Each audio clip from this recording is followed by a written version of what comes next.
I just had this problem the other day. I haven't seen a video for, so I decided to make one. Um, the other day, I just had a problem with this bit right here. It got stuck on me. It was a horror. Let me tell you how I took it out. Now I opened it up, loosen the bolts for the motor. Unattach the screen. There's another screw at the bottom that I had to take out to remove the spindle. Then I unremoved these 8 bolts. When you remove these 8 bolts, the spring will pop it up.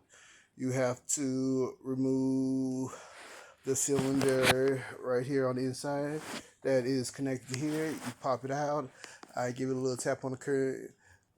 Give it a tap at the bottom to get it out of the cylinder. Then I use some pliers to wiggle it out.